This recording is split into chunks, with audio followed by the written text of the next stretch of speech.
Hello everyone, welcome to IQTAP. Now in this particular video, we are again going to talk about a potential topic that might come in UPSC 2024 prelims examination. Now आज का जो हमारा topic है वो बहुत ही important है और इस पर्टिकुलर टॉपिक को आप हाईली यील्डिंग टॉपिक की तरफ रख सकते हैं बिकॉज यूपीएससी ने फाइनेंस कमीशन के ऊपर पिछले कुछ सालों में लगातार ही क्वेश्चंस पूछे हैं. So finance commission becomes a very hot topic for UPSC prelims examination.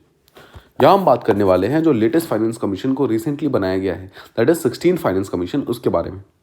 सबसे पहले आपको पता होना चाहिए कि जो फाइनेंस कमीशन है उसको आर्टिकल 280 यानी कि आर्टिकल 280 के अंदर, जो कि भारतीय संविधान के आर्टिकल 280 है उसके अंदर इस चीज़ को बनाया गया है. ठीक है, और हमेशा इसी आर्टिकल के अंदर बनाया जाता है जो कि हमारे पार्ट 12 में है, मतलब कॉन्स्टिट्यूशन के पार्ट 12 के अंदर प्रेजेंट है. उसी के अंदर फाइनेंस कमीशन को बनाया जाता है. कौन बनाता है? तो ये बनाया जाता है प्रेसिडेंट के द्वारा. ठीक है. नाउ 16 फाइनेंस कमीशन जो बनाया गया है उनके चेयरमैन है डॉक्टर अरविंद पंगरिया. डॉक्टर अरविंद पंगरिया जो है वो हाईली डेकोरेटेड पर्सन है बिकॉज इससे पहले वो नीति आयोग के वाइस चेयरमैन भी रह चुके हैं. ठीक है, सो ध्यान रखिएगा, ये काफ़ी इंपॉर्टेंट पर्सन है. तो जो 16 फाइनेंस कमीशन है उनको बेसिकली क्या क्या फंक्शंस दिए गए हैं? तो फंक्शंस वही हैं जो पहले फंक्शंस फाइनेंस कमीशन को दिए जाते थे, सेम फंक्शंस हैं. ये चीज़ें आप लक्ष्मीकांत में ऑलरेडी मतलब कंप्लीट कर लेंगे. जैसे पहला बोला गया है कि सेंटर और स्टेट के बीच में टैक्स को किस तरीके से डिस्ट्रीब्यूट किया जाएगा उसके बारे में बताना है. दूसरा बोला गया है जब भी स्टेट्स को कोई भी ग्रांट से नीड दिया जाएगा, मतलब कोई एक्स्ट्रा पैसा दिया जाएगा, तो वो किस किस सिद्धांतों पे दिया जाएगा, उसके प्रिंसिपल्स क्या क्या होंगे, उस चीज़ को फाइनेंस कमीशन को डिसाइड करना है. और तीसरा बोला गया है कि जितनी लोकल बॉडीज़ है स्टेट के अंदर, जैसे कि पंचायत हो गए, म्यूनसिपैलिटीज़ हो गई, ये जो अलग अलग बॉडीज़ हैं उनको और ज़्यादा स्ट्रॉन्ग बनाने के लिए और ज़्यादा बॉल्स्टर करने के लिए क्या क्या मेजर्स लिए जा रहे हैं स्टेट गवर्नमेंट के द्वारा, सेंट्रल गवर्नमेंट के द्वारा, इन सब चीज़ों के ऊपर भी फोकस करना है, इन सब चीज़ों के ऊपर भी रिकमेंडेशन देना है 16 फाइनेंस कमीशन को. ठीक है, सो वही तीनों जो नॉर्मल फंक्शंस होते हैं सेम फंक्शंस है. टैक्स डिस्ट्रीब्यूशन के बारे में, दूसरा ग्रांट्स एंड एड के प्रिंसिपल्स के बारे में, और तीसरा लोकल बॉडीज़ को जो पैसा मिलने वाला है उसमें क्या क्या मेजर्स अडॉप्ट करने चाहिए. इसके अलावा जो 16 फाइनेंस कमीशन है उसको एक एडिशनल काम दिया गया है. ये काफ़ी इंपॉर्टेंट है बिकॉज यूपीएससी इसी पर्टिकुलर काम के ऊपर फोकस करेगा. ये पर्टिकुलर काम क्या है? ये बोलता है हमारे यहाँ पर एक पर्टिकुलर एक्ट है जिसे कहते हैं डिजास्टर मैनेजमेंट एक्ट 2005. तो डिजास्टर मैनेजमेंट एक्ट 2005 के अंदर बोला जाता है कि जब भी कोई नेचुरल या फिर कोई प्री मेडिटेटेड डिजास्टर जो है वो भारत या फिर वर्ल्ड के अंदर आता है, तो उस पर्टिकुलर डिजास्टर से किस तरीके से डील करना है, किस तरीके से संभलना है, ये सब इस पर्टिकुलर एक्ट के अंदर लिखा गया है. तो जो 16 फाइनेंस कमीशन है उसको बोला गया है कि जब भी कोई डिजास्टर आता है तो इस पर्टिकुलर एक्ट के थ्रू हम उसको पैसे देते हैं, हम उसको अलग अलग टाइप के हेल्प करने की कोशिश करते हैं. बट एग्जैक्टली क्या क्या फाइनेंशियल अरेंजमेंट्स अभी हम जो करते हैं वो किस तरीके, कितना सही है, कितना गलत है, इन सबको रिव्यू करने की बात की गई है. बिकॉज देखो ये पर्टिकुलर एक्ट जो है उसको 2005 में बनाया गया था. 2005 से लेकर के 2024 तक ये 19 साल हो चुके हैं. पैसे की वैल्यू बढ़ गई है, पैसे की वैल्यू चेंज हो गई है. राइट. सो 2005 में अगर ये लिखा गया था कि अर्थक्वेक आएगा तो 1 लाख रुपए देंगे, सो राइट नाउ 1 लाख रुपए देने से कुछ होगा नहीं. राइट. सो 1 लाख रुपए बहुत ज़्यादा हेल्प नहीं करेंगे. तो इन्हीं चीज़ों को यहाँ पर रिव्यू करने को बोला गया है. बोला है कि जो भी फाइनेंशियल अरेंजमेंट्स हमने रखे हुए हैं इस पर्टिकुलर एक्ट के अंदर वो कितने चेंज करने की ज़रूरत है, मतलब क्या क्या चेंज करने की ज़रूरत है, इन सब चीज़ों के ऊपर यहाँ पर सजेशन और रिकमेंडेशन देने को बोला गया है 16 फाइनेंस कमीशन को. ठीक है, क्या क्या रिकमेंडेशन होने चाहिए उसको इंप्रूव करने के लिए, ये सब भी देने को बोला गया है. देखो ये जो है बेसिकली जो ये बनेगा, मतलब जब ये 16 फाइनेंस कमीशन बनेगा, ये बनेगा 2026 से लेकर 2031 तक के लिए. तो 2026 से 31 तक होगा. तो इसको बोला गया है 31 अक्टूबर 2025 से पहले इसको अपनी एक रिपोर्ट देनी है. ये रिपोर्ट जो है बना करके प्रेसिडेंट को देगा और उसके बाद अपना काम जो है 2026 से 2031 तक का वो स्टार्ट करेंगे. I hope this is clear. ठीक है, इसको रिपोर्ट देने का लास्ट डेट जो है जो ये है 31 अक्टूबर 2025 and this is highly important. आपको ध्यान रखिएगा 2025 में रिपोर्ट देगा तभी वो 2026 से लेकर 2031 तक यानी कि अपने 5 साल का पीरियड कंप्लीट कर सकते हैं. ये तो हमने देख लिया 16 फाइनेंस कमीशन के बारे में. अब हम बात करते हैं कुछ 15 फाइनेंस कमीशन जो भी चल रहा है उसके बारे में. 2017 में इसको बनाया गया था भारतीय प्रेसिडेंट के द्वारा और इसके चेयरमैन जो है उनका नाम है श्री NK सिंह. ठीक है, इसका पीरियड जो है वो 2021 से लेकर के 2026 के बीच में है.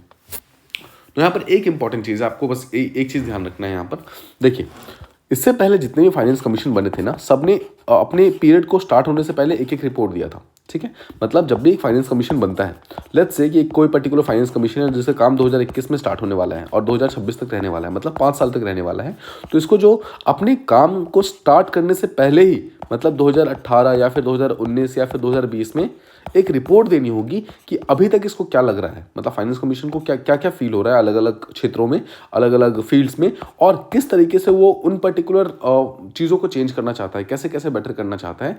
तो ध्यान रखिएगा, फाइनेंस कमीशन अपना काम स्टार्ट करने से पहले हमेशा एक रिपोर्ट देती है। तो इससे पहले जितने भी 14 फाइनेंस कमीशनर्स थे, सबने एक एक रिपोर्ट दी थी। Always remember, 15th finance commission जो था वो एकमात्र ऐसा फाइनेंस कमीशन था जिसने स्टार्ट होने से पहले 2 सेपरेट रिपोर्ट्स दी थी, एक 2019 में और दूसरी 2020 में। ठीक है, so I hope I have made myself clear कि जितने भी फाइनेंस कमीशंस जब भी फॉर्म होते हैं तो वो हमेशा अपने कार्यकाल को स्टार्ट करने से पहले, मतलब अपना टर्म स्टार्ट करने से पहले एक रिपोर्ट हमेशा देते हैं प्रेसिडेंट को, जिसमें वो बताते हैं कि उनके मुताबिक क्या क्या चीज़ें सही चल रही है और क्या क्या चीज़ें बेटर करने की ज़रूरत है, और फिर उसी चीज़ों के ऊपर वो काम करते हैं। जितने भी फाइनेंस कमीशन इससे पहले आए थे, यानी कि 14 फाइनेंस कमीशन आए थे, सबने एक एक रिपोर्ट दिया था, but 15th finance commission was the only finance commission जिसने एक्चुअली 2 डिफरेंट रिपोर्ट्स दी थी। ठीक है, सो इतना ध्यान रखिएगा। 15th फाइनेंस कमीशन का जो पीरियड है वो 2021 से लेकर के 2026 तक है, और 2026 से लेकर के 2031 तक के लिए 16th फाइनेंस कमीशन को बनाया गया है यहाँ पर। नाउ, जो भी पैसे वगैरह यहाँ पर डिस्ट्रीब्यूट होते हैं सेंटर और स्टेट के बीच में, उसके लिए कुछ क्राइटेरियाज होते हैं। तो कौन कौन से क्राइटेरियाज होते हैं, ये काफ़ी इंपॉर्टेंट है। अगर आप प्रीवियस ईयर क्वेश्चन पेपर्स को देखेंगे तो 2021 के अंदर ऑलरेडी यूपीएससी इस चीज़ के ऊपर क्वेश्चन पूछ चुका है कि 15 फाइनेंस कमीशन में कौन कौन से क्राइटेरियाज डेवोल्यूशन के लिए थे। ठीक है, सो इस चीज़ के चांसेस तो ऑब्वियसली कम है कि ये चीज़ दोबारा पूछी जाएगी, but you don't know UPSC दोबारा भी सेम क्वेश्चन को पूछ सकता है एक अलग तरीके से।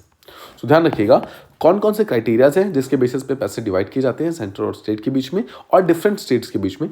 तो पहला है इनकम डिस्टेंस, दूसरा है एरिया, तीसरा है population on the basis of 2011 जो हमारा लेटेस्ट सेंसस है उसके बेसिस पे पॉपुलेशन कितना है, चौथा है डेमोग्राफिक परफॉर्मेंस कैसे चल रहा है, पांचवा है फॉरेस्ट एंड इकोलॉजी, और सिक्स्थ है टैक्स एंड फिस्कल एफर्ट्स।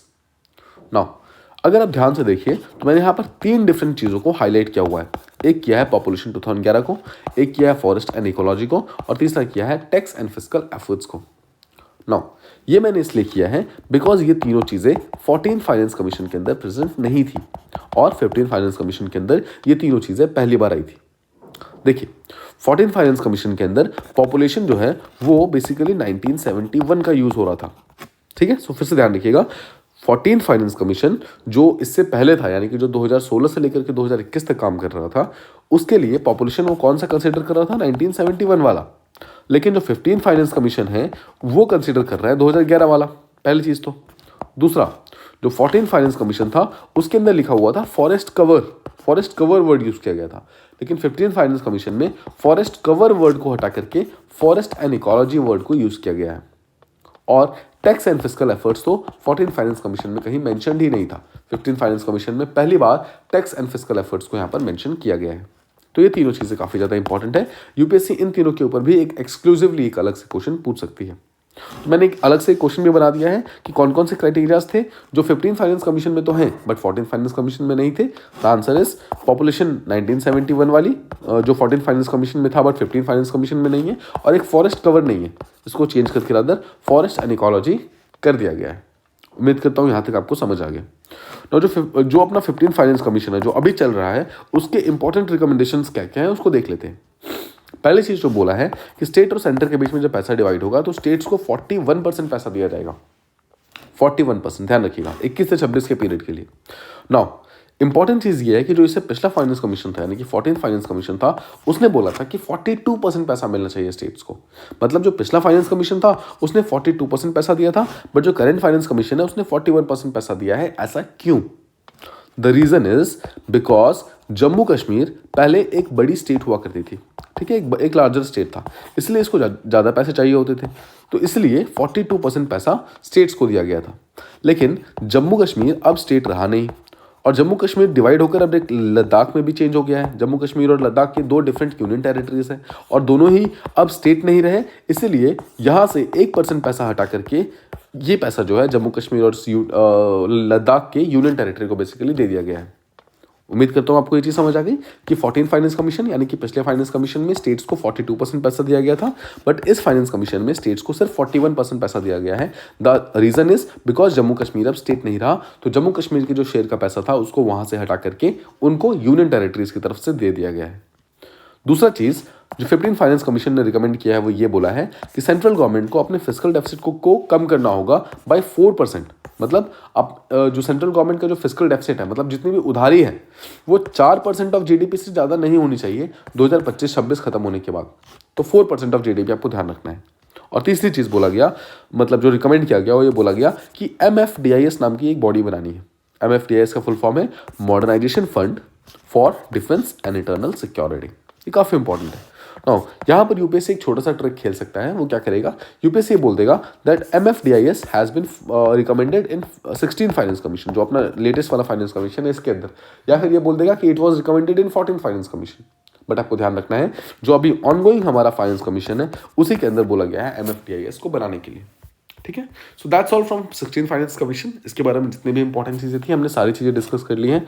उम्मीद करता हूँ आपको ये चीज़ें प्रॉपर्ली समझ आ गई होंगी। If you like this video, please do like, share and subscribe, and thank you so much for listening. Please stay tuned for more of such videos on the same channel. Thank you.